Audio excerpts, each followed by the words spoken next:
Hello, good evening. Welcome to Camnet Television Main News. Today, the 12th of April 2024. My name is Jeffrey Ziambo to present. The top stories in the news tonight: the Socialist Party accuses UPND of abducting its ward by-election candidates. Road accidents claim 435 lives in first quarter of 2024. Court dismisses Esther LUNGU'S asset forfeiture challenge. In international news, Mali's junta bans media from reporting on political activities. And in sports news, FC MUZA to face power DYNAMOS in ABSA Cup semi-finals. These and more stories coming up shortly after this break.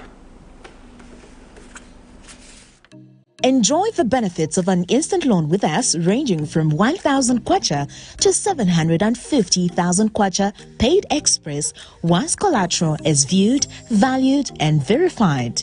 Call us on 0763 595 359 or 0779 432 993. Classified Financial Express, here as your financial friend.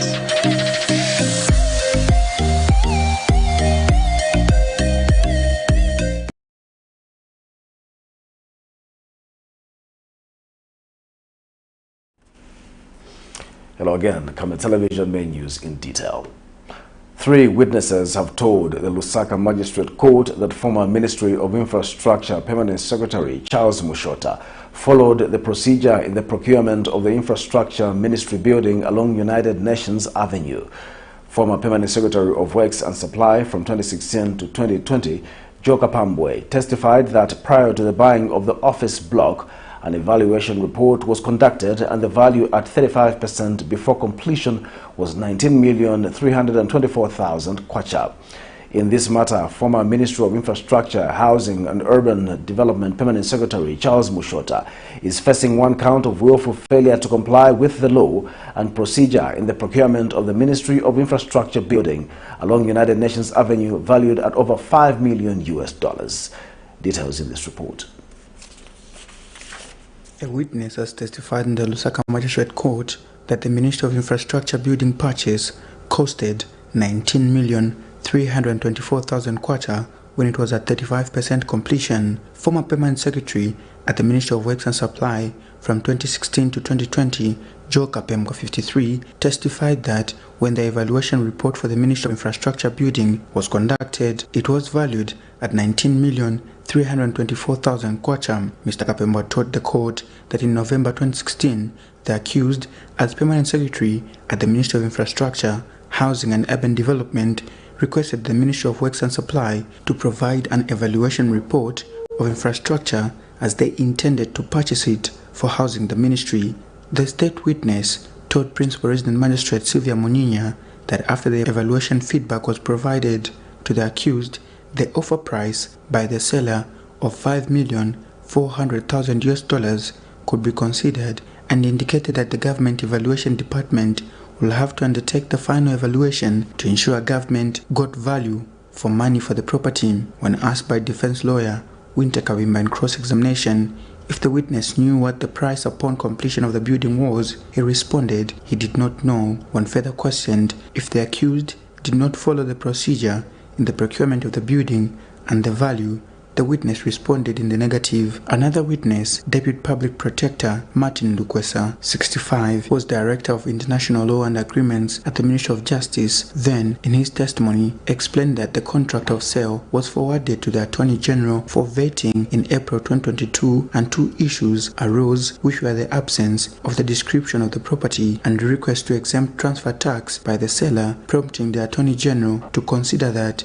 the 2 issues be resolved. He says after the 2 issues were addressed, the Attorney General okayed the purchase of the infrastructure house because no issues were observed. Meanwhile, a former Senior Procurement and Supplies Officer at the Ministry of Infrastructure, Abel Musukwa, 46, told the court that all the procedures were followed relating to the procurement of the building from Zamworth. She indicated that, as required by law, committee papers containing relevant information were prepared after several procurement meetings at the ministry in question were held. In this matter, former Minister of Infrastructure, Housing and Urban Development Permanent Secretary Charles Mushota is facing one count of willful failure to comply with the law and procedure in the procurement of the Ministry of Infrastructure building along United Nations Avenue, valued at over $5 million. The offense is alleged to have happened between November 1st, 2016 and May 31st, 2021 in Lusaka.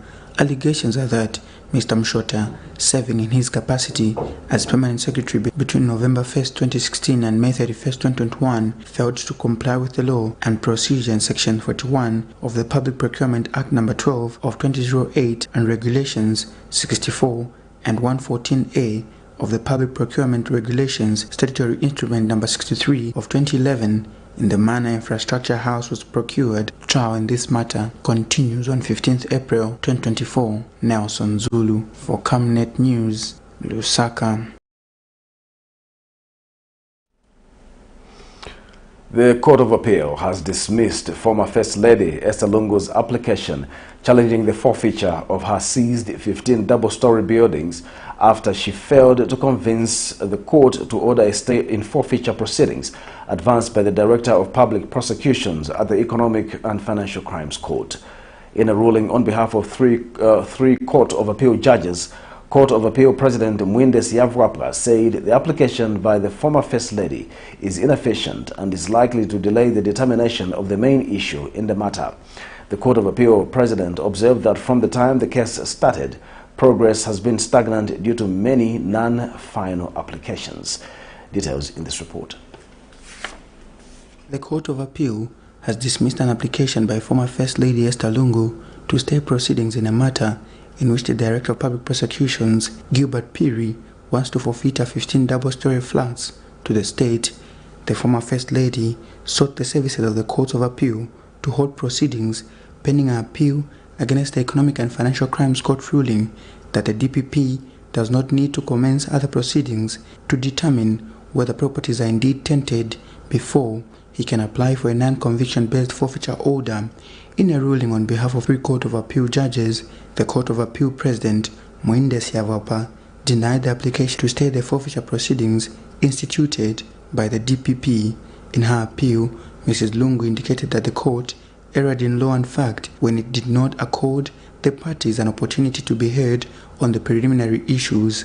Justice Siavwapa, on behalf of Justices Chalwe Muchenga and Yvonne Chembe, stated that if Mrs. Lungu still holds the view that the Economic and Financial Crimes Court, as constituted, lacks jurisdiction to preside over her case, it can be the basis of an appeal at the conclusion of the main matter, as the issues do not constitute a special circumstance, and holds the view that the non-conviction-based forfeiture proceedings target the property and not the interested party. The court notes that Mrs. Lungu's case has not progressed for almost a year due to many applications that are counterproductive to the determination of the main issue in dispute. Last year, the state applied to the High Court to forfeit some properties deemed to be proceeds of crime allegedly belonging to former First Lady Esther Lungu and former President Edgar Lungu's children, Tarsila and Chieso. The application was under Section 27 and 28 of the Forfeiture of Proceeds of Crime Act No. 19 of 2010, and the properties include farm number F278 in Sinda District, 15 double-story flats in Lusaka State Lodge area, a 3-story lodge in Ibex Hill, and a house in Lusaka State Lodge area. With the Court of Appeal ruling, the Economic and Financial Crimes Court will go ahead and determine the application by the Director of Public Prosecution, Gilbert Piri, to have the former First Lady's 15 double-story flats forfeited to the state for allegedly being proceeds of crime. Nelson Zulu for Camnet News, Lusaka.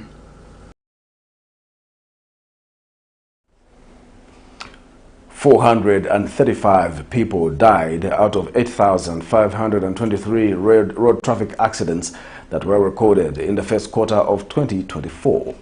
According to Zambia police statistics, 376 were fatal, resulting in the death of 435 people, with Lusaka province having the highest number of accidents with 4,906, representing 57.5%.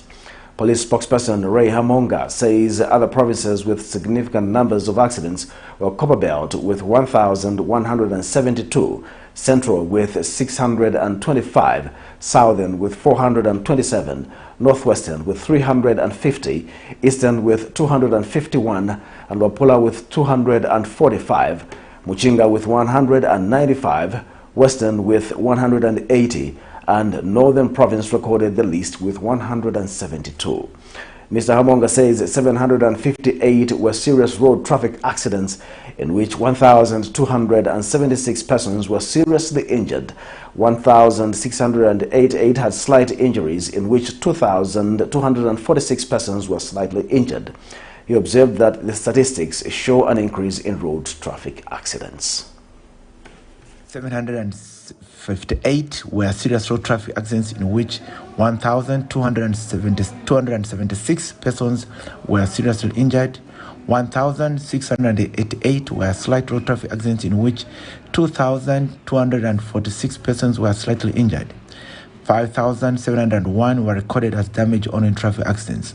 Lusaka province recorded the highest number of road traffic accidents with 4,906, representing 57.5%, followed by Copperbelt with 1,172, representing 13.8%, Central Province 625, representing 7.3%, Southern Province with 427, representing 5%, Northwestern 350, representing 4.1%, Eastern Province 251, representing 2.9%, Wapula 245 road traffic accidents, representing 2.8%, Muchinga Province 195, representing 2.3%, Western Province 180, representing 2.1%, and Northern Province recorded the least with 172 road traffic accidents, representing 2% of all the accidents recorded. In comparison with the last year's first quarter of 2023, a total number of 7,628 road traffic accidents were recorded as compared to 8,523 road traffic accidents recorded in this year's quarter. The figure shows an increase of 895. Ward Development Committee's WDC elections in Kawe's 5 zones, both in Kawe Central and Wacha constituency, have been petitioned. Zambezi A and Zambezi B, Kawama and David Ramusho are the 5 wards which have petitioned the results. The petition letters have been delivered to the office of Kawe Town Clerk, Mr. Javox Ngoma, and to the office of the Mayor, Mr. Patrick Chishala. And after receiving the letters, Mr. Chishala says his office will critically look into the matter, adding that if the evidence will be overwhelming, the election results will be nullified.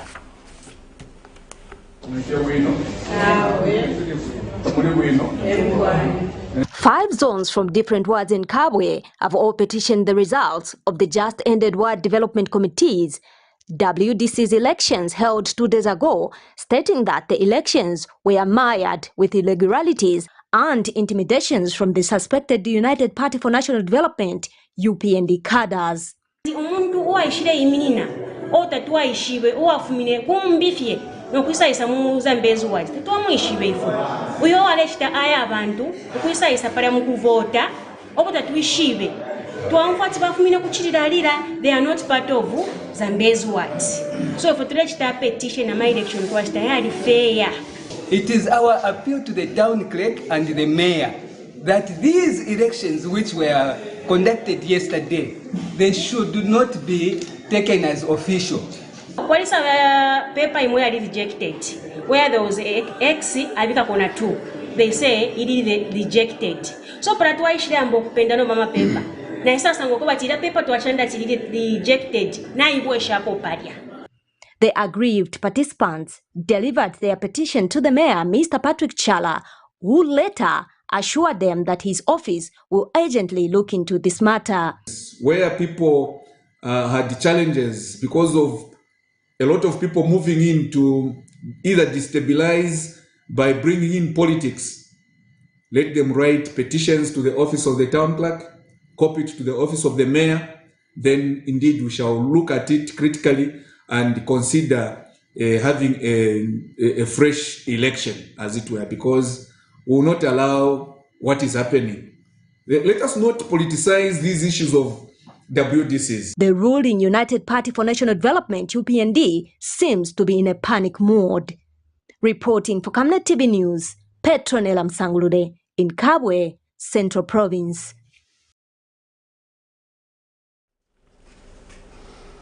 The Socialist Party has accused the United Party for National Development, UPND, of abducting 3 of its candidates in Kaunga, Chisanga and Chikenge wards in order to prevent them from filing in nominations in by-elections. Speaking during a press conference in Lusaka Friday, Socialist Party Vice President Cosmas Musumali said the whereabouts of 2 of its candidates in Chisanga and Chikenge wards of Gwembe and Kambompo are still unknown. Dr. Musumali says the candidate in Kaunga ward of Luangwa district, 22-year-old Maneya Mwale, was released after pressure from members of the public and filed at the last minute. He has accused 2 Lusaka province senior leaders in Anderson Banda and Obvious Mwaliteta of leading the operation of Miss Mwale's abduction, claiming she was threatened at gunpoint, a narrative the alleged victim also told the media. Meanwhile, UPND Lusaka Province Youth Chairperson Anderson Banda described the accusations as highly malicious and unfounded, further giving the opposition party 48 hours in which to retract the sentiments. More in the following report. The Socialist Party has accused the United Party for National Development UPND of abducting 3 of its candidates in Kaunga, Chisanga and Chikenge wards in the just-ended ward by-election nominations.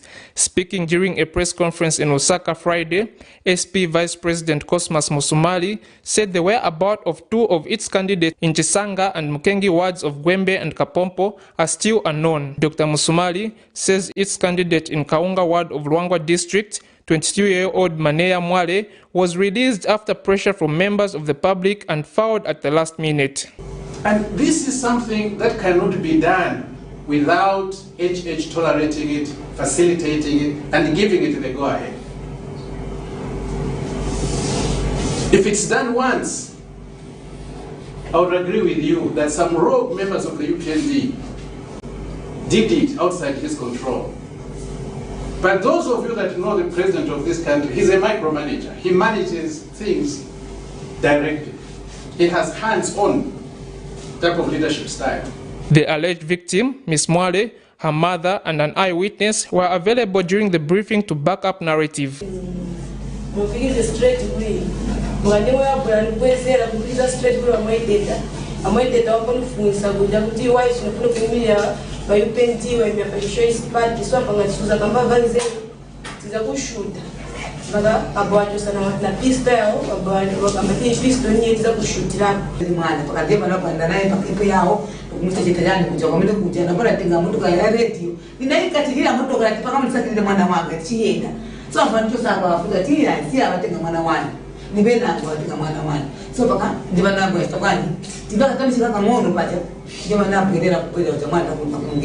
Comrades, yali chepa manpower because bali monat nafuma kwa sharo mo na wana kashiwa bibi.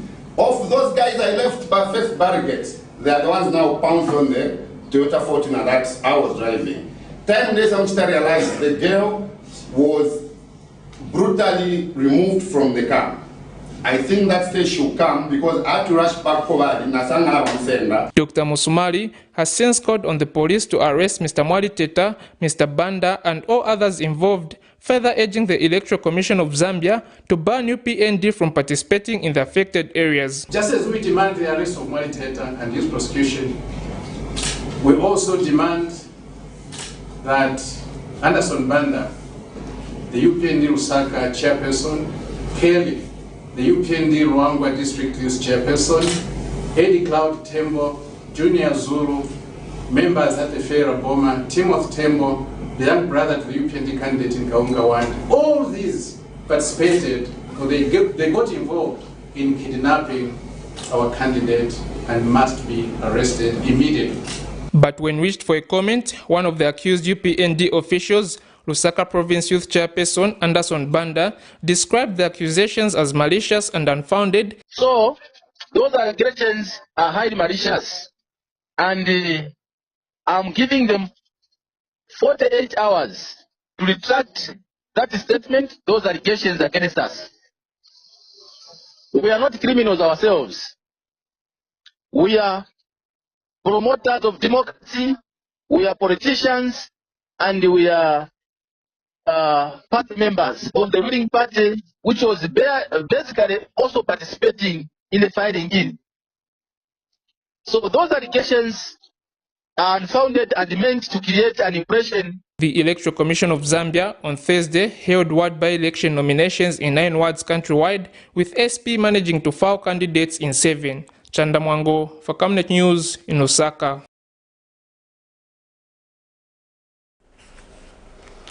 Ziwa Science and Technology Trust, DSAT, a non-profit making organization championing evidence-based matters, has urged the Ministry of Science and Technology to implement a policy that will improve communication surrounding science and technology in the country.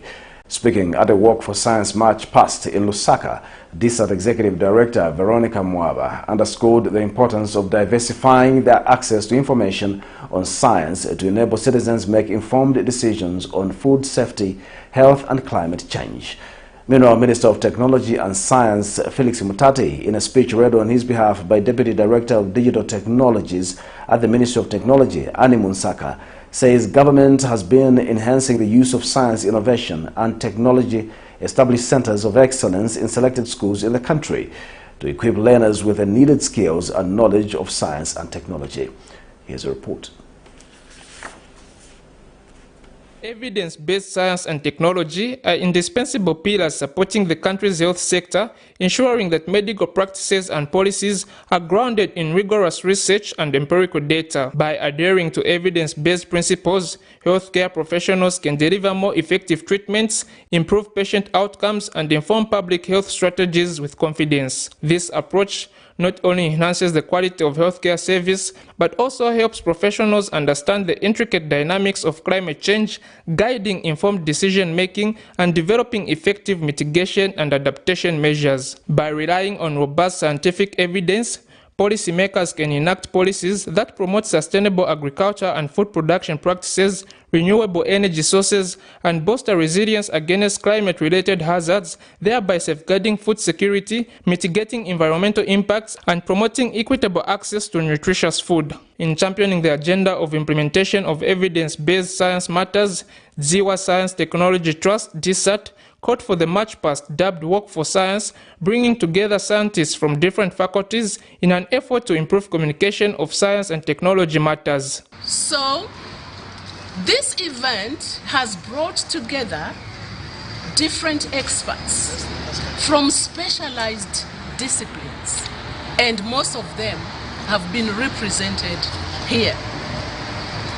Then, what is critical now, I just want to tell the nation that the objective of this Walk for Science agenda is to build partnerships with scientists as key sources of information. It is hoped that Ziwa Science efforts will build a larger network and together make science more visible. Zambia Women in Agriculture Research and Development, ZAWAD, emphasized the need to bridge the gap in the agriculture sector by encouraging women to embrace science and technology in agriculture practices. We are fully aware that other females work outside agricultural disciplines but engage with cross-cutting issues that affect or that have effect on agriculture, such as information, communication and technology, gender, climate change and media, and make positive contributions in agricultural development. Zawad's vision is to work towards promoting gender-responsive research by not only acknowledging the existence of the gender gap in agriculture, but also influencing the implementation of gender-responsive agriculture policies. Meanwhile, in a speech read on his behalf, Minister of Technology and Science Felix Mutati says government has established centers for teaching science, technology, engineering and mathematics in an effort to effectively train students in the field of science and technology. The government has initiated the establishment of centers of excellence for teaching science, technology, engineering, and mathematics, STEM, subjects in selected schools nationwide, alongside the reintroduction of STEM schools through the Ministry of Education. Additionally, schools have been equipped with computer laboratories to further promote STI. I am aware that other efforts to popularize STI include activities such as JETS. Chanda Mwango for Camnet News in Osaka. Ministry of Information and Media Permanent Secretary Tabo Kawana emphasized the importance of journalists uncovering information relevant to the public.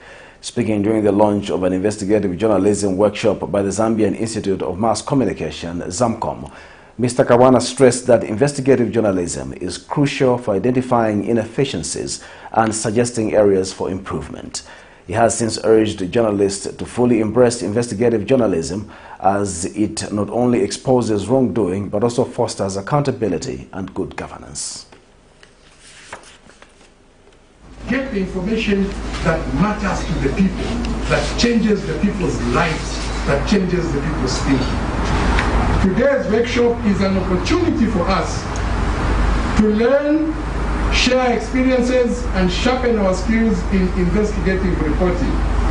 Let us make the most of this platform to empower ourselves and to strengthen the role of journalism in our society. We can make a difference. Let us commit ourselves to excellence in investigative journalism and to serving the public interest with integrity and diligence. We can make a difference. And as I conclude, I call upon strategic partners that support capacity building in the media industry, such as the United Nations System, USAID, BBC Media Action, and WWF to collaborate with ZAMCOM in further building capacity in the media. With these few remarks, ladies and gentlemen, I thank you and I declare this training workshop officially open. Economist Kelvin Chisanga says Bank of Zambia's move of commencing to pay Investrust Bank depositors will bring confidence in Zambia's financial sector. Speaking in an interview, Mr. Chisanga says the implementation of the Bank of Zambia Act No. 5 of 2022 has been promptly done, which will see depositors getting initial payments in the soonest time possible, as opposed to previous 90 days. He adds that the government's move to pump in 1 billion kwacha to bridge the gap between assets and liabilities in Investrust Bank in possession brings sustainability in the financial sector. On Thursday, the Bank of Zambia announced the initial payment to 57,000 deposit accounts will commence on 26, disclosing that the establishment no longer has a time frame to do so as amended in Bank of Zambia Act No. 5 of 2022. Because you see, if this is not actional in a very good time, it now creates a very bad bias toward the banking sector, which also create another effect along the way. So to avoid all these aspects, and with the Bank of Zambia now coming to the fore, trying to work around also with the statement of affair, ensuring that also all the interesting parties are taken care of.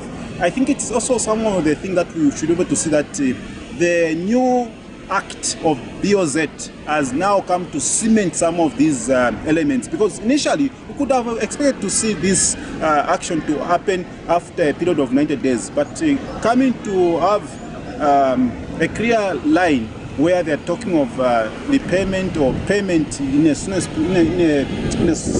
period of time, that actually gives a very good element with regards to the current position around the possession, or even just around issues of insolvency.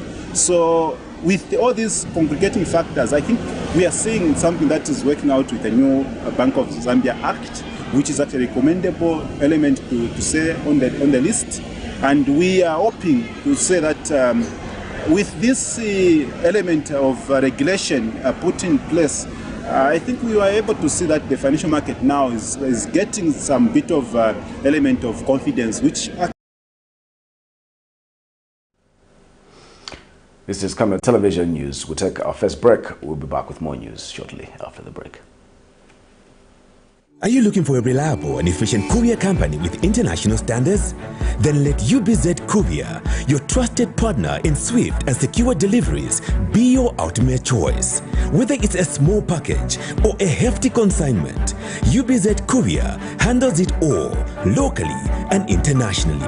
Our modern call center ensures personalized attention for every client. For seamless deliveries within Zambia and beyond, trust UPZ Courier.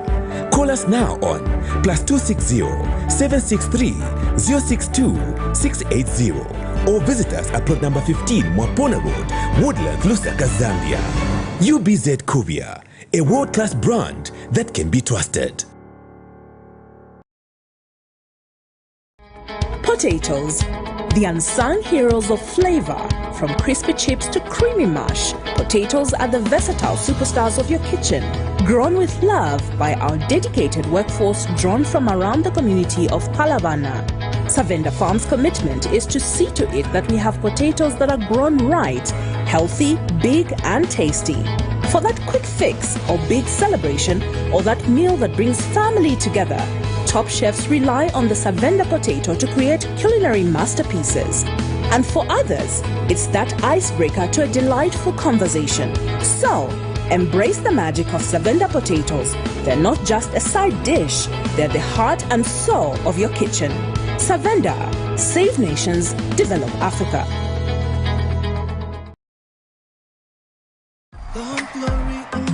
Zambia, are you ready?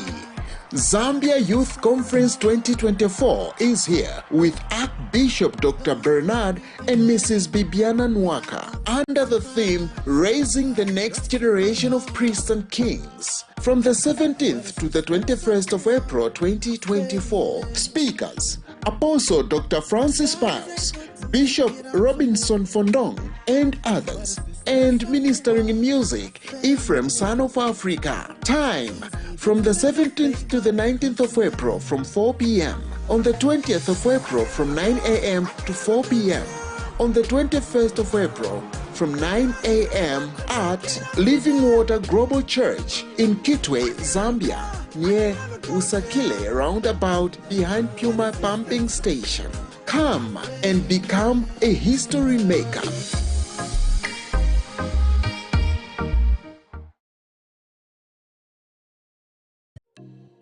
Enjoy the benefits of an instant loan with us ranging from 1,000 kwacha to 750,000 kwacha paid express once collateral is viewed, valued and verified. Call us on 0763 595 359 or 0779 432 993. Classified Financial Express, here as your financial friend.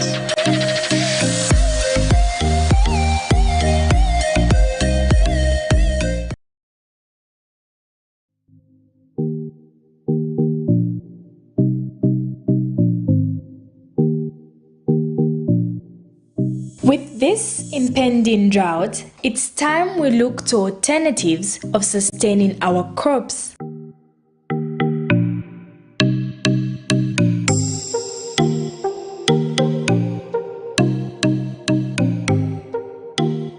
We as ISDP are promoting irrigation and water harvesting as the solution to challenges posed by climate change. Watch our 13-week series as we unfold the solutions for our crops. Catch us every Monday at 2040 hours, repeats every Tuesday at 1910.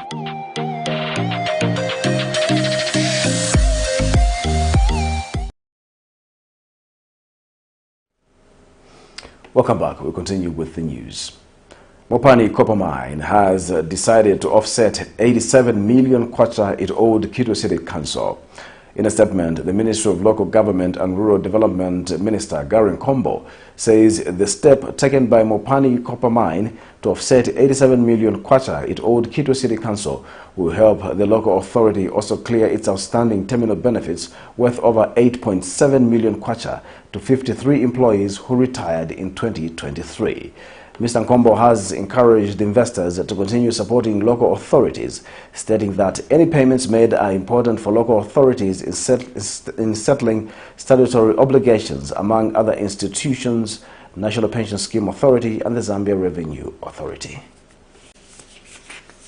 The decision for Mopani to pay the debt to the local authority, which also includes, by the way, Mufulira Municipal Council, is a testimony that the new investment, which includes those already established in the country, means very well for empowering our citizens. I would like to also indicate that the act of paying such a huge amount of money at once to the local authority was clearly meant to empower and also to demolish the outstanding amount of money that the council owes in many liabilities, which include and not limited to the terminal benefits worth over 8.7 million kwacha to 53 employees who were retired in 2023. There is no doubt in the fact that the Ministry of Local Government and Rural Development is very excited and appreciative of the decision that has been made by Mopani Copper Mines. Kaoma Primary School, which was established in 1947, is faced with shortage of classrooms as the pupil population has continued to increase following the introduction of free education. Kaoma Primary School head teacher says the school has a shortage of 6 classrooms as opposed to the standard of a primary school. Details in the following report. Kaoma Primary School is one of the oldest schools in Kaoma district of Western Province, clocking 77 years this year. With the continued increase in population of pupils, the school is faced with inadequate infrastructure, which may compromise the quality of education. Kaoma Primary School head teacher laments some challenges the school is faced with. Ladies and gentlemen, currently the school has 7 classes, but under normal circumstances, we were supposed to have 13 classrooms. We have therefore have a shortfall of 6 classrooms. Meanwhile, speaking during the handover of a 1x2 classroom block at the school, Kaoma Member of Parliament Brigadier General Morgan Sitwala says CDF is aimed at bringing development to the people, adding that this is just the beginning of upgrading the school. CDF yakachen itisazweropili mizweropili yorutalusakiyeswa nange onaye. This school is 87 years old, and I think we are very happy, and we want to promise that what we have done today is not the end. Like other schools, we want to ensure that this school is uplifted and we can also progress. Kaoma District Commissioner, who was guest of honor at the event, says government endeavors to provide quality education even to the remotest parts of the country.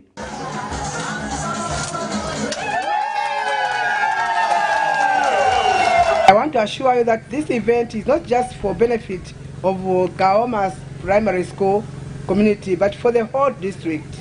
To communities far and near, this handover occasion should bring hope that even their own needs will be taken care of in a sustainable service delivery trend. And this is an endeavor to ensure that children in remote communities or in poverty-stricken communities also receive quality education. This is a promise we will deliver on because we promised you, and we will make sure that we fulfill it. Since 2021, when we formed government, the rate of infrastructure delivery has been accelerated. Kaoma District Education Board Secretary has since expressed gratitude for the infrastructure. This school was constructed in 1947. This simply means that it is about 77 years old.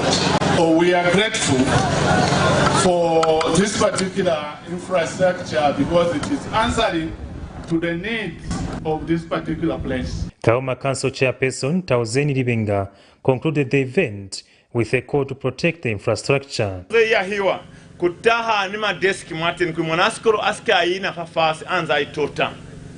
Chole lunabana lielo akupiwa kuli aluma baile ni klasi ya luna.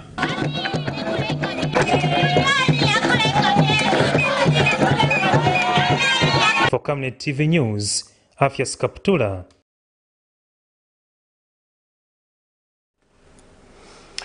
President Hakainde Hichilema has commissioned the rehabilitation of the 35-kilometer Chingola-Kasumbalesa road on the Copperbelt province. President Hichilema said at the event held at the Konkola Toll Plaza in Chirilawombwe that the rehabilitation of the road has been done under the Public-Private Partnership (PPP) model. Zanis reports that the head of state said that the rehabilitation of the road will open up the country's economic growth as it will ease the movement of traffic to the Democratic Republic of Congo, DRC. Mr. Hichilema noted that the government is fulfilling the promises which were made to Zambians when in opposition, and that the rehabilitation of the Chingola-Kasumbalesa road under the Public-Private Partnership is one of the projects being fixed.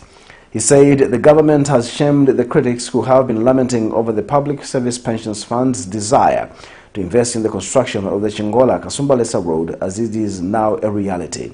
The president also disclosed that government has ventured into the PPP in order to share the risks and the benefits of the profits accrued from the money released from the usage of the road. This is Camnet Television Main News. We'll take our second and final break. Join us for more news shortly after the break.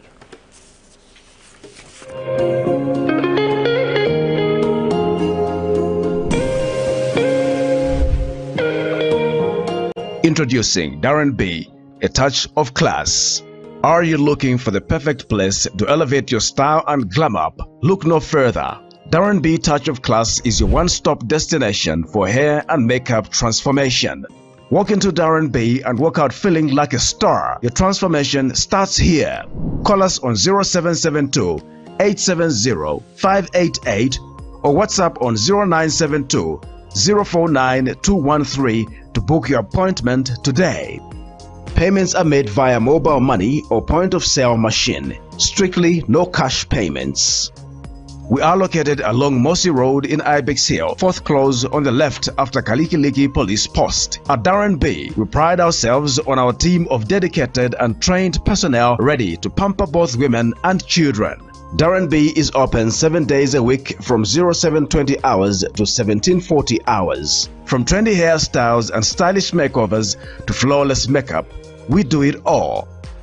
Darren B, a touch of class. Enjoy the benefits of an instant loan with us ranging from 1,000 kwacha to 750,000 kwacha paid express once collateral is viewed, valued and verified. Call us on 0763 595 359 or 0779 432 993. Classified Financial Express, here as your financial friend.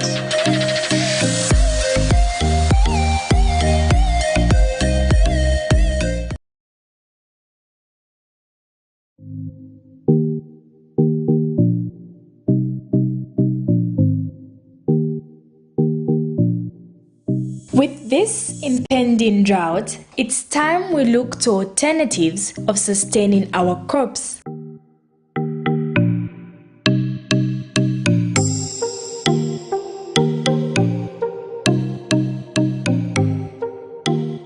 We as ISDP are promoting irrigation and water harvesting as the solution to challenges posed by climate change. Watch our 13-week series as we unfold the solutions for our crops. Catch Catch us every Monday at 2040 hours, repeats every Tuesday at 1910.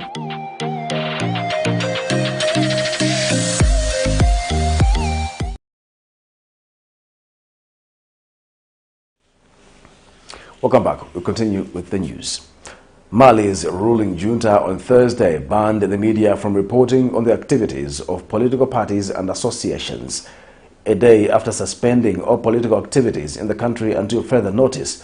The ruling junta on Thursday announced the ban on reporting in a sign of deepening crackdown. The order, issued by Mali's High Authority for Communication, was distributed on social media. The notice said it applied to all forms of the media, including television, radio, online and print newspapers. Here's a roundup of international news for more. Mali's ruling junta on Thursday banned the media from reporting on all political parties and associations, a day after suspending all political activities until further notice. Mali's High Authority for Communication, who issued the order, said it applied to all forms of the media, including television, radio, online and print newspapers. The scope of the ban, or how it would be applied in practice, was not immediately clear. Press House, an umbrella organization that represents journalists in Mali, issued a stern rebuttal of the order and called on journalists to continue to report on politics in the country. Mali's National Commission for Human Rights also expressed its profound concern over the decision in a statement published late Thursday. It warned that the decision could potentially stir up trouble and tension in Mali. The country has experienced 2 coups since 2020 and is currently dealing with an insurgency by militants linked to Al-Qaeda and the Islamic State group. State television in Niger has broadcast footage of Russian military trainers arriving in the country aboard a plane equipped with military supplies to boost its air defenses amid deteriorating relations between Niger and the U.S. Until recently, Washington considered Niger a key partner and ally in a region swept by attempted coups in recent years. We are here to train the army of Niger on how to use the military material we have brought. It is specialized military material. We are here to develop a military cooperation between Russia and Niger. U.S. relations with Niger took a further downturn last month when the junta announced on state television the flight from its airbase were illegal and that it no longer recognized American military presence in the country. As South Sudan races against the clock to hold the country's first national elections in December 2024, an event brought together political parties and civil society representatives to agree upon a code of conduct that will govern the actions of political parties. The adoption of the code of conduct therefore comes at a critical time as South Sudan prepares for elections in December, which is just about 9 months' time. A code of conduct for political parties is an essential ingredient to peaceful elections, as it will assist the parties to demarcate acceptable and prohibited conduct and ensure accountability for actions that are not in line with expectations. The UN mission in the country, UNMISS, supported on April 4th a forum hosted by the reconstituted Political Parties Council to galvanize political will among parties to the 2018 peace deal. UNMISS and other stakeholders encourage us to support this process to the extent that we are here to see this code of conduct today being validated. On that note, I wish to congratulate you, the parties, having gone through this ADAS task, which I believe is a wonderful, as it takes into account the interests of the South Sudanese people. Juba is rushing to achieve peace benchmarks as well as setting up the logistical and political framework for a fair electoral process.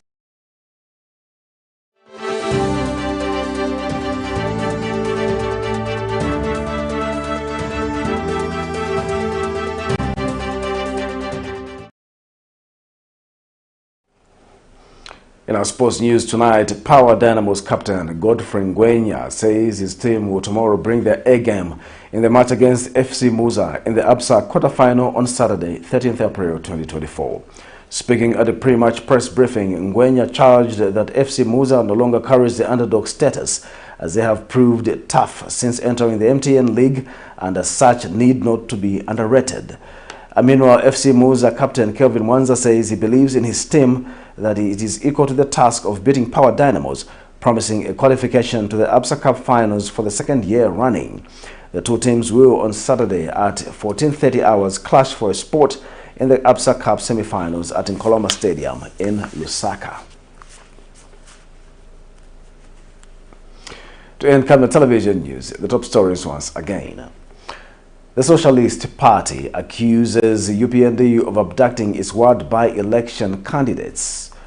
Road accident claim 435 lives in first quarter of 2024. Court dismisses Esther LUNGU'S asset forfeiture challenge. In international news, Mali's junta bans media from reporting on political activities. And in sports news, FC MUZA to face Power Dynamos in ABSA Cup semi-finals. Our coming verse of the day is coming from the book of Mark 11, verse 24. Therefore I say unto you, what things soever ye desire, when ye pray, believe that ye receive them, and ye shall have them. Thank you so much for watching Camnet Television News. My name is Jeffrey Ziambo. Good night.